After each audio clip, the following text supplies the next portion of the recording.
We began this series together as a probability field, as an exploration of the intersection between will and probability.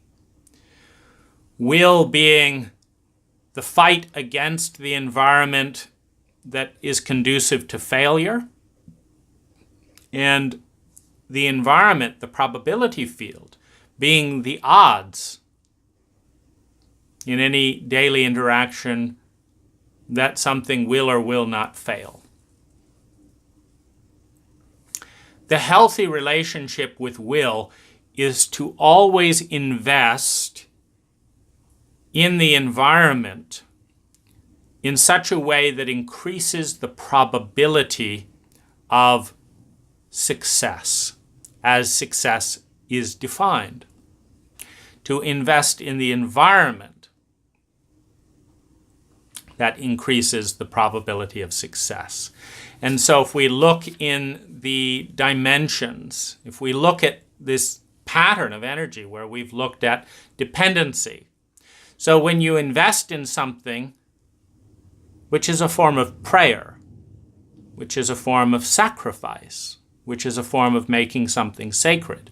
When you invest in your independence, for example, reading a book by Brian Tracy on strategies of selling being part of a business paradigm. And now you can sell something effectively if you have something good to sell. Well, that's a form of independence. Because when you can sell something that's worth selling and make money in the process of doing that, you've just created financial independence. When you can sell a relationship that's worth forming, when you can sell a relationship, you've now got a relationship that's worth building. And you've now got friends in good relationships because you can sell a good relationship. When you can end a bad relationship, what's a bad relationship? A relationship that is binding up your potential as opposed to releasing both of your potential. You've now got more energy to succeed.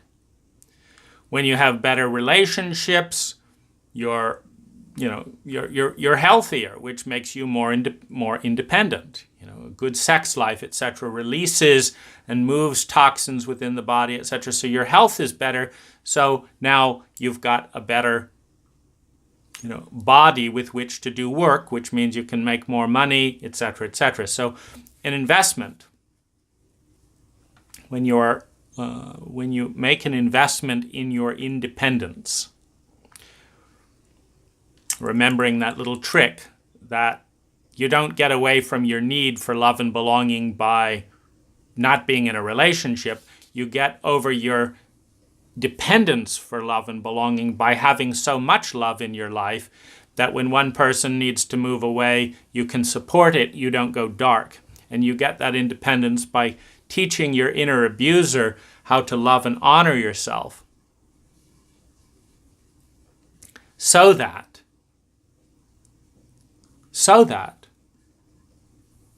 you can grow. Now, when you invest in self-awareness, reading books, The Highly Sensitive Person, The 5 Love Languages, The Body Keeps the Score, etc., etc., you become more skillful at seeing and respecting. It's an investment. In every case, when you give a book to a friend and they read it, you're investing in the culture of the relationship. When you go to therapy and bring in a third perspective, these are investments in the environment. So if you will do this, become trauma literate, develop a daily routine that blossoms and supports relationship, develop a conscious container, learn the art of partnering together,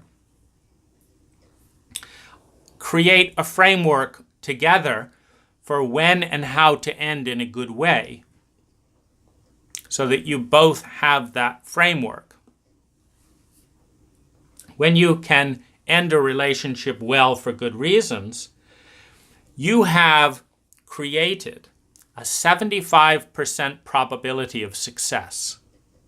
Meaning, if you will engage with yourself and find a partner who will join you in this, you've got a 75% chance of having a relationship that is much more attuned than it is abusive.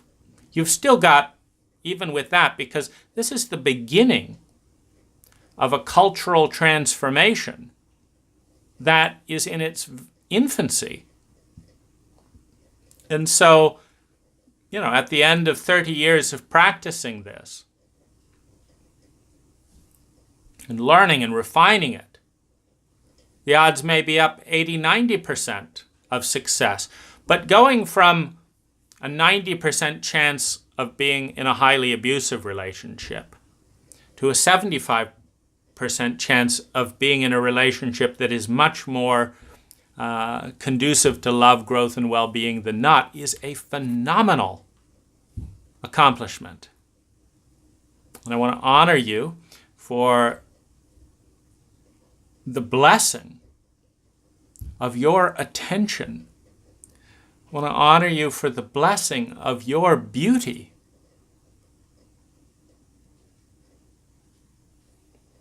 Of your courage, of your uniqueness to begin this journey.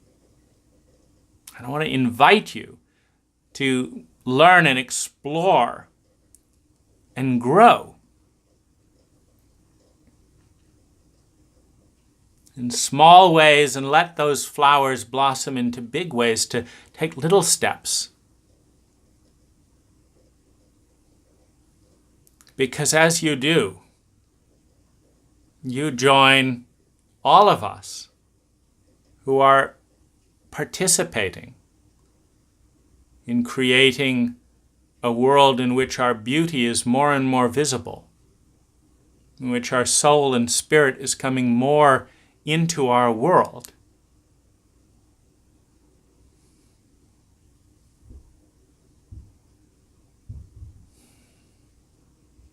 It's so exciting.